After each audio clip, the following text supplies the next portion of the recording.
बिस्मिल्लाहिर्रहमानिर्रहीम, अस्सलाम वालेकुम स्टूडेंट, उम्मीद है खैरियत से होंगे।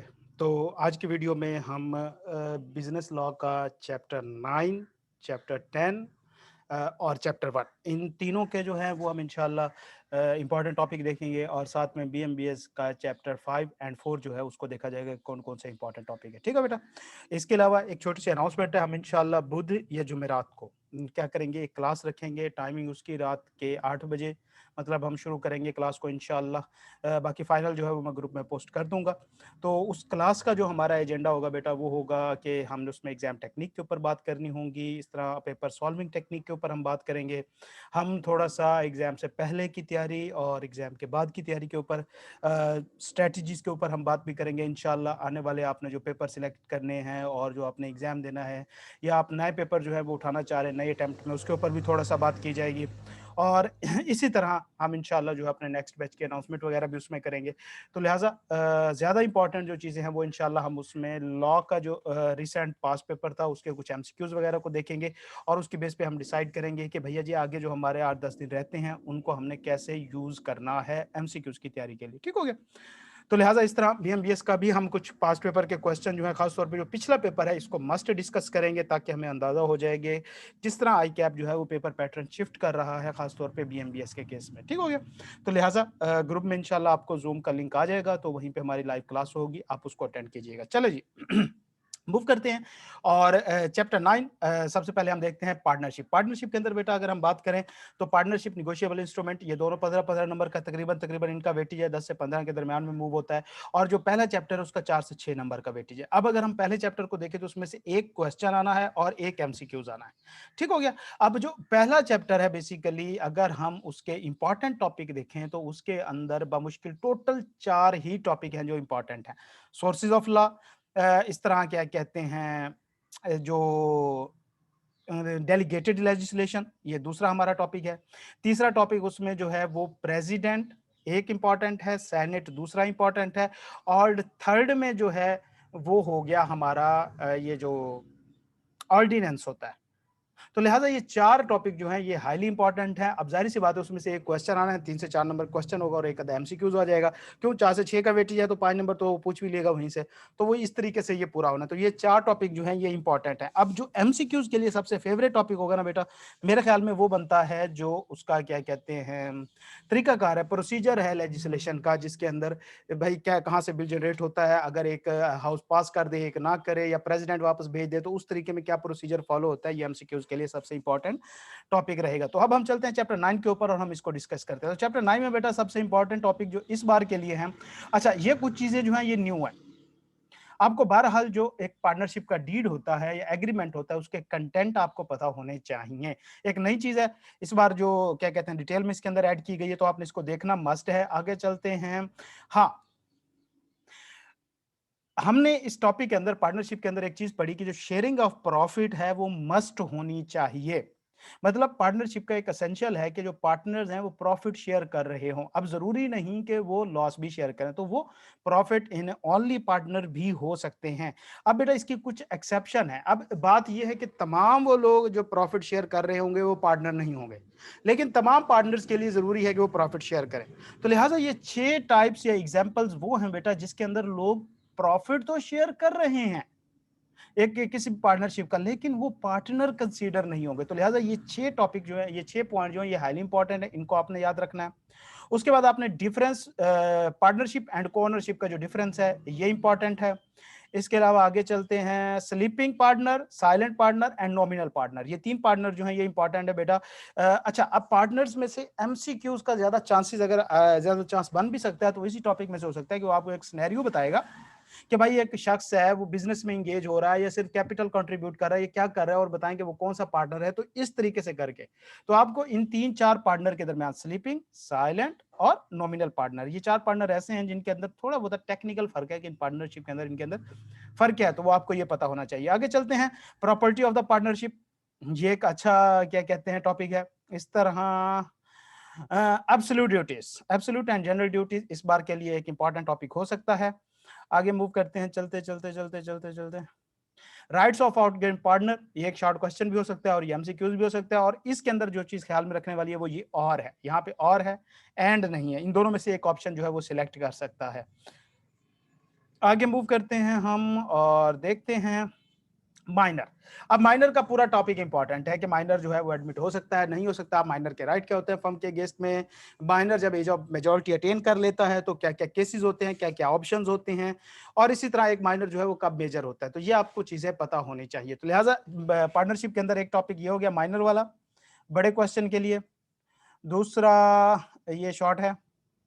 दूसरा हो गया ये एब्सोल्यूट या जनरल ड्यूटीज जो हैं। अब ये याद रखना यहाँ पे ये वो ड्यूटीज हैं जो कंट्रैक्ट में वेरिएट नहीं की जा सकती, मतलब जिनमें चेंज नहीं की जा सकती। 2 3 प्रॉपर्टी ऑफ फर्म, चौथे पे ये आ गया, और पांचवे पे ये डिफरेंस है, छठे पे ये 6 पॉइंट हैं। ये पार्टनरशिप के इंपॉर्टेंट फैक्टर हैं और आपने इनको लाजमी करना है। आगे चलते हैं चैप्टर 10 में, निगोशिएबल इंस्ट्रूमेंट में। बेटा इसके अंदर से वैसे काफी सारी चीजें जो खास तौर पे मुश्किल थी या ट्रिकी थी, जिसमें रूल फॉर कैलकुलेटिंग मैच्योरिटी वगैरह था, इस तरह टाइप्स ऑफ काफी सारी निगोशिएबल इंस्ट्रूमेंट वो निकाल दी गई हैं। तो बहुत ज्यादा निकाल दिया गया है बेटा, इस चैप्टर को निकालने की कोशिश करें इस लॉ को, क्योंकि भाई ये फंस गया तो बहुत बुरा फंसता है, ठीक है। लिहाजा इनको निकालने की कोशिश करें। तो इसमें देखते हैं कि इंपॉर्टेंट टॉपिक इस बार के लिए क्या फेवरेट हो सकता है। होल्डर इन ड्यू कोर्स, अच्छा difference, holder and holder in due course का जो डिफरेंस है बुक के अंदर दिया गया है, ये एक इंपॉर्टेंट टॉपिक है, ठीक हो गया। इस तरह payment and payment in due course के दरमियान में भी डिफरेंस वो आपसे पूछ सकता है, लेकिन होल्डर इन क्या कहते हैं इन ड्यू कोर्स जो है वो ज्यादा इंपॉर्टेंट है। आगे चलते हैं, negotiable instrument, bearer, time instrument. अब वो जो है इनलैंड इंस्ट्रूमेंट आपसे पूछ सकता है। इंग्लैंड इंस्ट्रूमेंट जो है वो इसकी टाइप्स आपको पता होनी चाहिए कि कौन कौन सा होगा, इंग्लैंड होगा, कौन कौन सा फॉरेन इंस्ट्रूमेंट होगा। तो ये एक दूसरा टॉपिक है। Endorsement, essential of valid endorsement, ये तीसरा टॉपिक है। प्रोमिसरी नोट एंड असेंशियल नहीं है, कुछ भी नहीं है। बिल ऑफ एक्सचेंज, असेंशियल, रटे रटाई चीजें। हाँ, डिफरेंस प्रोमिसरी नोट और बिल ऑफ एक्सचेंज का ये चौथा टॉपिक है। देखिए बेटा, अब मैं आपको एक सिंपल सी बात बताता हूँ कि अगर आपको ये डिफरेंस याद है तो इसका मतलब है कि तकरीबन आपको 80% टॉपिक याद है। इस स्टेज के ऊपर अगर आपको टॉपिक याद नहीं भी है और आप सोच रहे हैं कि आपके पास टाइम नहीं है, आप नहीं कर सकते, बहरहाल इसको डिफरेंस आपको याद होना चाहिए, ठीक हो गया। तो लिहाजा अगर हम बात करें तो जो असेंशियल है वो तकरीबन 80% टॉपिक है, ये डिफरेंस है, सॉरी, तो ये आपको याद करना है। आगे चलते हैं। हाँ, क्रॉसिंग ऑफ चेक में अगर हम बात करें, bill of exchange and cheque का डिफरेंस, ये चौथा टॉपिक है हमारे पास। और क्रॉसिंग ऑफ चेक में अगर बात करें तो जो स्पेशल और रिस्ट्रिक्टिव क्रॉसिंग है इनके दरमियान में डिफरेंस आपको पता होना चाहिए।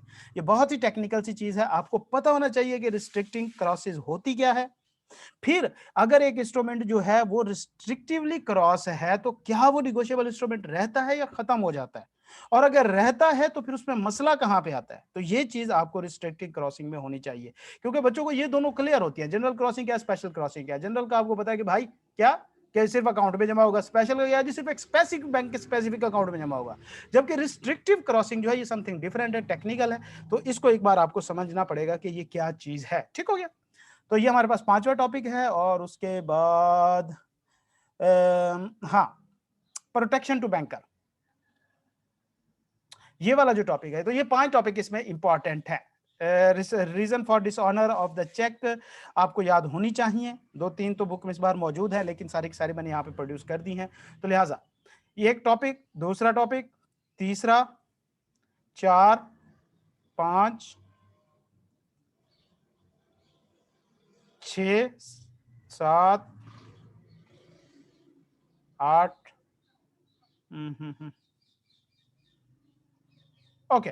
तो 7-8 टॉपिक हैं जिसके अंदर शॉर्ट क्वेश्चन भी और लॉन्ग क्वेश्चन भी कवर होते हैं। तो 8 टॉपिक जो है निगोशिएबल इंस्ट्रूमेंट के हैं, 6 टॉपिक जो है वो पार्टनरशिप के हैं, और इस तरह 4 टॉपिक जो है वो पहले चैप्टर के हैं जो मैंने ऑलरेडी आपको बता दिए। तो इनको आपने तैयार करना है। आगे चलते हैं, आप बीएमबीएस की बात करते हैं और हम चलते हैं चैप्टर 5 के ऊपर, कल्चर, ऑर्गेनाइजेशनल कल्चर के ऊपर। इसके अंदर देखते हैं कि कौन कौन से इस बार होंगे।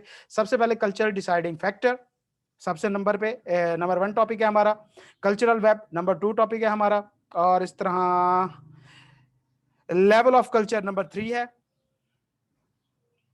और हम बात करें तो इंटरनेशनल प्रोस्पेक्टिव ऑन कल्चर जो है ऑफसेट का, ये भी।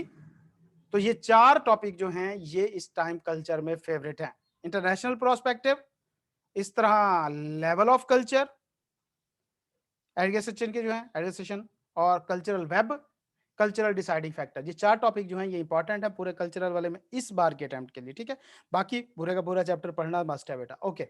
आगे चलते हैं और हम देखते हैं कि भैया जी चैप्टर जो हमारा 4 है, इसके कौन-कौन से टॉपिक जो हैं वो इंपॉर्टेंट हैं। तो हम इसमें बात करेंगे बेटा जी नहीं, नहीं, नहीं, रीज़न रिएक्शन टू चेंज सबसे ज़्यादा इंपॉर्टेंट, नंबर 1 टॉपिक हमारे पास और उसके बाद हाँ, skills for managing change number 2 important topic.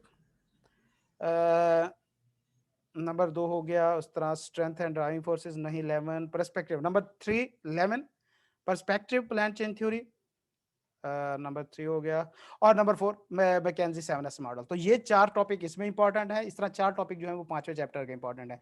ये आपको याद होने चाहिए। बाकी चैप्टर आपने सब पढ़ना है और आखिर में सबसे इंपॉर्टेंट चीज़ खास तौर पे बीएमबीएस के स्टूडेंट के लिए बेटा बीएमबीएस की बुक के अंदर जितनी भी एग्जाम्पल मौजूद हैं, आप सब वंस उनको मस्ट पढ़िएगा। ये आपको अंदाजा होगा अगर आप रिसेंट अटेम्प्ट का पास पेपर जो है बीएमबीएस का उठा के देखें तो आपको पता चलेगा कि आई के आपने पेपर पैटर्न का ट्रेंड कैसे शिफ्ट किया उसको, ठीक है? तो लिहाजा एग्जाम्पल्स जो हैं उनको मस्ट रीड करना है। बाकी ये जो इंपॉर्टेंट टॉपिक हैं ये आपको बाय हार्ट याद होने चाहिए और एक-एक बार बुक पढ़ी होनी चाहिए। तो सवाल ही नहीं पैदा होता बेटा आपका पेपर रह जाए, ठीक हो गया? बाकी इंशाल्लाह इसके अलावा जो टेक्निक होती है एग्जाम के अंदर नेक्स्ट वीडियो में हम इसके तीनों चैप्टर भी कवर कर देंगे और एम लॉ के बाकी जितने पोर्शन है उसमें हम एजेंसी को डिस्कस करेंगे, स्पेसिफिक टाइप ऑफ कॉन्ट्रैक्ट को डिस्कस करेंगे, इस तरह चैप्टर 3 को डिस्कस करेंगे। तो 3-4 चैप्टर के वो इंपॉर्टेंट टॉपिक हो जाएँगे और ये तीनों चैप्टर के जो है वो इंपॉर्टेंट टॉपिक हो जाएँगे। ठीक हो गया बेटा? तो कल की वीडियो में हम इंशाल्लाह नेक्स्ट वीडियो में वो डिस्कस करेंगे। इसके क्वेश्चन आपको मैं अभी भेज दूँगा। तो तैयारी रखिए अपनी। अल्लाह ताला आप सबको अपनी कामयाबियाँ दे, अपनी हिफ्ज़-ओ-अमान में रखे। मिलते हैं इंशाल्लाह नेक्स्ट वीडियो में। अल्लाह हाफ़िज़ बेटा जी।